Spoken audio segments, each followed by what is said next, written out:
So this is the self-development with tactics book.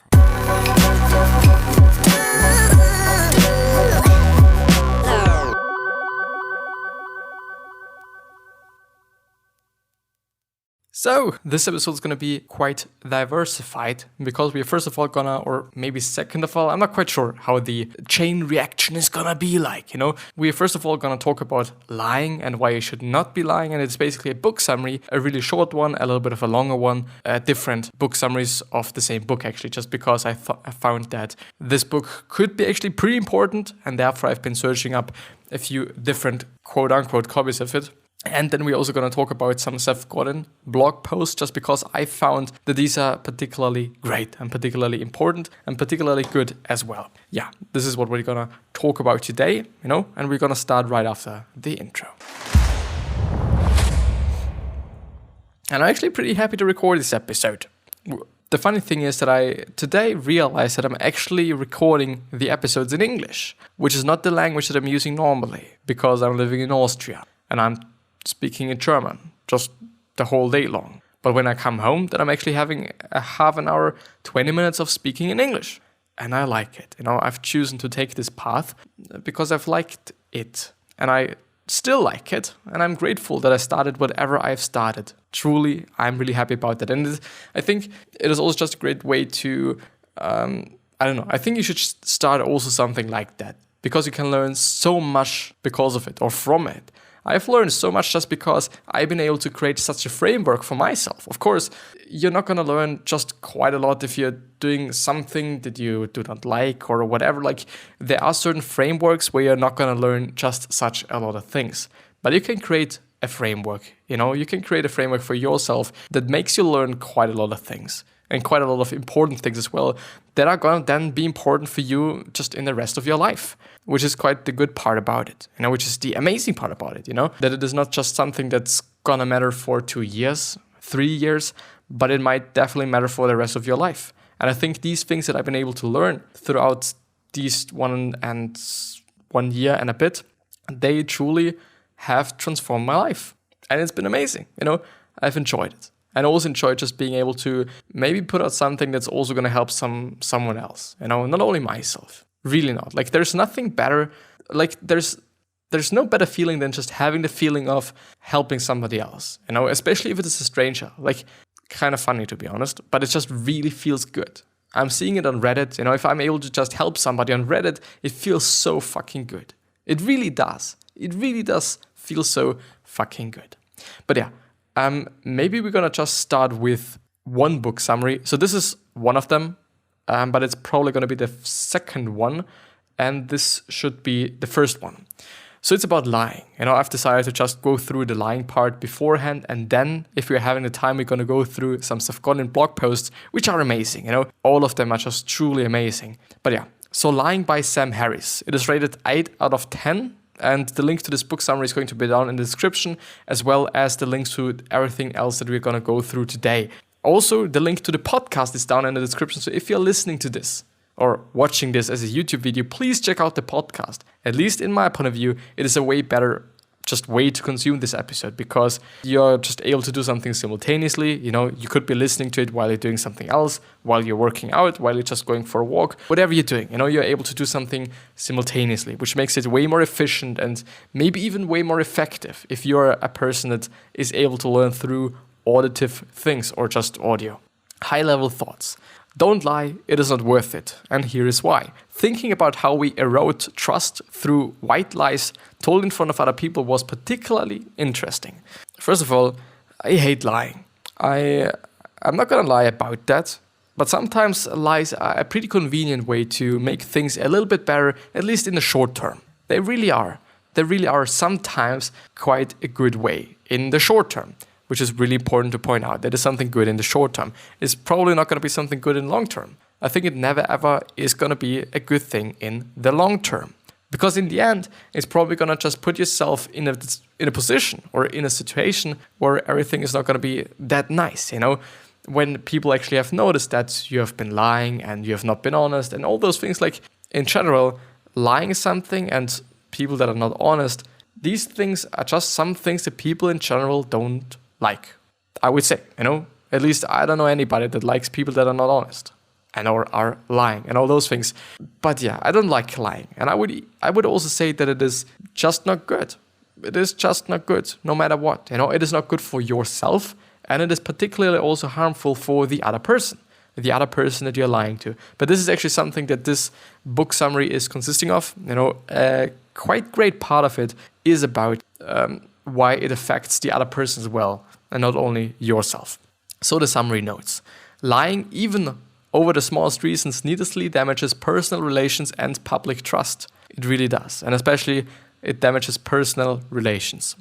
In many cases, false encouragement can harm the other person. Telling a fat person they are thin, telling a bad writer they are doing good or great, telling a sloppy mess that they are telling a fat person they are thin, telling a bad writer they are doing great, telling a sloppy mess that they are attractive, these all hold them back from fixing their problems. We do it because we're scared of hurting their feelings, but we do more damage in the long run, probably. The solution isn't to be an asshole, but to find ways to provide the truth objectively. So by just telling them in a very charismatic way, in a very just good way, that they are not a good writer, that they are not thin, that they are not looking great, and all those things. I really also want to underline and want to point out that you should not be an asshole, that you really truly should not be an asshole. You should not be mean. It should not be mean what you're saying or what you're willing to say. It should be something nice, even though it is not a nice thing. You should be just telling them in a nice way and not being like, well, you know what? You're actually pretty fat. It's not going to make anything better. It's going to make everything worse. You're going to just hurt them just double the time just because you're saying it in a fucked up way, and it is a fucked up thing. But telling the truth is something important. But I'm just thinking how you could be presenting this in an objective way. Maybe by giving them examples, I guess, would actually be quite a good way to also make them realize. Sometimes I can assume or I can think of that these people are not really able to just get those things that you're trying to tell them, because maybe they're living in another reality than you're living in. Maybe they're just not seeing it. And all different kinds of things. There's just a lot of problems and a lot of ways to just not see things, I would say. But by just telling them with examples in an objective way, for the long term, it's definitely going to make everything better. Of course, in the short term, it might be fucked up. It might be a little bit, it might not be a pretty cool position to be in as a person that gives the feedback or the criticism or whatever. If your friend knows you will be the one to tell them the truth, they will come to you more. You will be a welcome change because they know you won't just coddle them. How would your relations change if you started doing this? What kind of person would you become? What would you learn about yourself? Because I guess it is also about lying to yourself. And this is a huge part. And it is also a huge part of self-development and self-improvement because, of course, if you're lying to yourself all the fucking time, you're not going to progress. You're not going to get better. You're not going to improve. And if you truly want to improve, then it is fucked up, of course. So don't lie to yourself. Be honest to yourself and try to see how things actually are in terms of not just making them better, not just letting them feel better and all those things.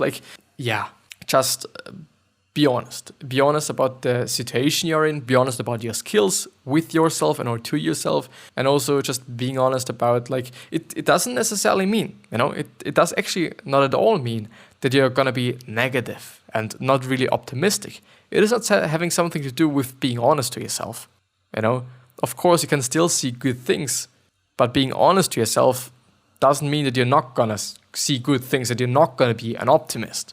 And the last one is try being more truthful and not telling these little white lies except when you absolutely have no other choice. But I think there's always a choice. There's always a choice to just tell the truth. Even though I can assume, I can really assume that there's going to be a bunch of situations where a lie is going to be more convenient, where it is just going to be better for you, where it's just going to be nicer, maybe. Or you kind of have a feeling that it is going to be nicer. If it, in the end, is actually going to be nicer is something that you don't particularly know beforehand. Of course, you will know afterwards, but then it's a little too late, I would say. But yeah, let's actually have a look at the second thing, at the second book summary. But first of all, I've actually seen I'm on the Sam Harris site, so the site of the author himself, and there's actually a review by Tim Ferriss, and I'm willing to read this. Humans have evolved to lie well, and no doubt you've seen the social lubrication at work. In many cases, we might not think of it as a true lie, perhaps a white lie, once in a blue moon, the omission of a sensitive detail here and there, false encouragement of others when we see no benefit in dashing someone's hopes, and the list goes on.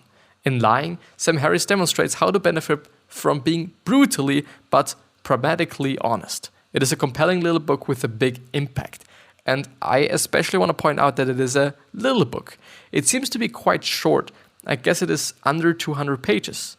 Of course, I would say so, because as you're seeing here on the left side of the screen, I love that he was able to get his point across so succinctly, whatever it fucking means. One of the hardest words to pronounce that I've encountered up to this point, without feeling the need to stretch it to a 200-pager to please the publishers. Yeah, it is something fucked up. There's gonna be a lot of fluff in a lot of books, and a lot of repetitions and a lot of things. It might be also one of the reasons why Seth Godin talks about reading books up to the point where he gets the joke, or when he gets the joke, which means that he's only gonna read the book up to this point until he actually grasps the whole point of the book. And then he just lets it down, basically. And it is not about quitting. It is not about just not having the consistency or what the fuck ever. It is about just getting the joke and getting what the book is all about. And then why should you be reading all the fucking fluff? Doesn't make any sense. So why should you be doing it? Think about it. Mental accounting. By being honest at all times, it frees up from the need to keep track of the lies. We can simply be ourselves at every moment. Keeping track of lies requires mental accounting, which is one of the points where you should not be lying, because it's going to take some mental bandwidth, as he also says in the book, or as he says in this book summary. And I actually have to say that, of course you're going to feel better if you're not lying, because there's nothing to think about. There's nothing to maybe even worry about. And there's nothing to just, break your head about and all those things. I think it's not really English, break your head about. It is a German thing, den Kopf zerbrechen. The recipient. By lying, which are some quotes now, by lying we deny our friends access to reality. When we presume to lie for the benefit of others, we have decided that we are the best judges of how much they should understand about their own lives. Definitely. We are basically kind of, I don't want to say interrupt them, but you're basically just taking their chance of seeing reality, I would say, as reality actually is. Every lie is an assault on the autonomy on those we lie to. So as you can see, it is quite really often about, or just, it is just some sort of an excerpt of the whole book here, these 3 quotes, but he's definitely going to talk about the other person in the book, which at my point of view is a pretty good way to make people not do it any longer. Just because you're seeing, it is actually hurting the other person, which is actually one of the reasons why people lie, to make it better for the other person, and or to not be in such a bad situation just because you have hurted the other person, or you've hurt the other person, whatever. But yeah, let's move on. Is there something else that I have? No, the rest is going to be the full one, I guess. Our lies cause harm to the recipient of it in ways which we can't comprehend. It gives numerous examples of how the lies we say actually affect and harm the people we are lying to. This further strengthens the argument to not lie, ever. Even when a friend asks you for your input or opinion on something, it is imperative that we don't lie. Sam mentions that it isn't our right to decide how much she should know about themselves. This is the quintessence of arrogance. Honesty is not disclose everything, ? Yes, honesty doesn't mean we need to disclose everything. However, even though technically keeping secrets isn't a lie, it leads to deceptive behavior that will more often than not stem lies. So Sam's appeal is to do away with secrets entirely. So you're not also going to be like, well, I'm going to tell you half the truth. It is also fucked up, which is like, okay, I'm just going to keep some secrets, which is not a lie at all, and I'm still being honest, but it's still like fucked up in the end. Truth and memory. The line between what's true and what is not can often fade over time. We already know what memory is not an exact and good representation of what actually happened. By lying, we are putting something out there in a world that could affect our memory. This leads to the connected truth taking place of ground truth. The edge cases. Sam even addresses edge cases like the infamous "Do I look fat?" in the stress question. Questions like this often have subtext in them that needs to be addressed. But there are ways to answer this question in a way that addresses the core meaning of the question. So there are better ways or better answers than a blanket no. To Santa or not to Santa? Which is actually something that's quite interesting. I haven't been thinking about it in such a way. Like, of course, it is something to think about. It is something to also really have a debate about, I would say. But it is such an incredibly difficult question, I guess. It of course depends on numerous factors here. But yeah, parents have this need to tell their children fictional stories about reality like Santa Claus to help them and bring them joy. Sam agrees that fiction is great for kids, but he asks not to lie to them things like Santa or the tooth fairy that misrepresents reality. He argues that this not only puts your honesty into question when the child finds out about your lie, but it also fertile attempt at bringing joy and creativity. The imagery in the following quote is a perfect example of Sam's brilliant writing skills, which is also something that this person also pointed out in his summary, that the writing skills of Sam Harris are just incredible. That the amount of vocabulary that he's having and how he's using them is just fantastic. Children have fantasy lives so rich and combustible that rigging them with lies is like putting a propeller on a rocket. Well, yeah. Chapter 15, 2 minutes and 55 seconds. I'm, as I said, gonna just put it down into the description and also in the show notes if you are on the podcast. And there's going to be some quotes this person liked, and I'm going to read it again. To lie is to erect the boundary between the truth we are living and the perception others have of us. Vulnerability comes in pretending to be someone you're not. A commitment to telling the truth requires one to pay attention to what the truth is in every moment. Lying is the royal road to chaos. Each instance of deception casts us onto some of the steepest ethical terrains we ever cross. Honesty is a gift we can give to others. It is also a source of power and an engine of simplicity. Lying is the lifeblood of addiction, which I'm not quite sure about. I really am not. To kind of maybe just say well, what is the bottom line now? Or what's the conclusion right now? I would say the conclusion is that you just should not be lying, first of all. Maybe obviously something. Just please don't lie. It might be good in the short term, but it's definitely not gonna be good in the long term. So please just don't do it. Just keep track of that. Keep thinking about that. Keep thinking about choosing the long term instead of the short term. There's gonna be a lot of things that you're gonna change if you decide to go for the long term. Working out, your diet, lying, learning, reading, all these things, it's going to be completely different. If you think about the long term only, you're going to actually have to change your life completely. Maybe. It still depends on your lifestyle and still depends on these habits that you're still having or you're having at this point in time. But it's probably going to change some things. I like it. Yeah, I really like it. But as I've said before, I do understand why lies are such a common thing that people are doing or that people tend to just like to be doing, just because it is something convenient. It is something really easy to do. It is something that's not taking a lot of effort. It is just convenient. It is nicer. Convenient and nice. And short-term bullshit. I think this is actually enough so that the human body or the human mind decides to do something like that. Just because I'm also believing in karma, I would also say that it is not going to do any good to your karma if you're lying a lot. And if people find out you're truly not going to be trusted anymore. If it is you're lying all the fucking time. And it is also why should you be lying all the fucking time? Of course, it is a way to just surpass or get around certain things that you maybe have done that you maybe don't really like about yourself and all those things. It is an easy way. it is not easy to be like, well, it was my fault, or it was me. It's not really easy to be like, well, you look really shitty in this dress. Please just take another one, or you're actually pretty fat. Like, of course, don't please say it in such a way. Like, it is fucked up, but you know what I'm just talking about.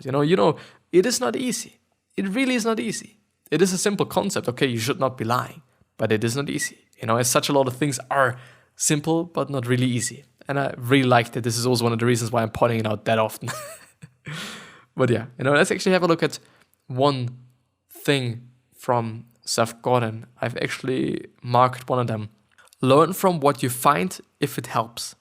It is possible that the author has a different upbringing than you do.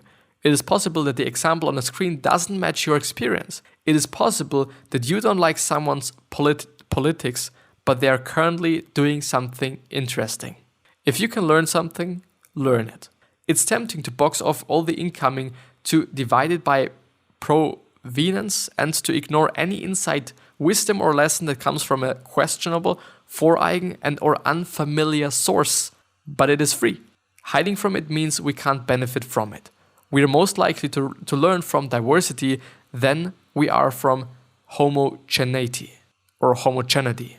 And I actually have to say, only because it is not Wikipedia doesn't say that it is wrong. Only because it is Wikipedia doesn't say it is right.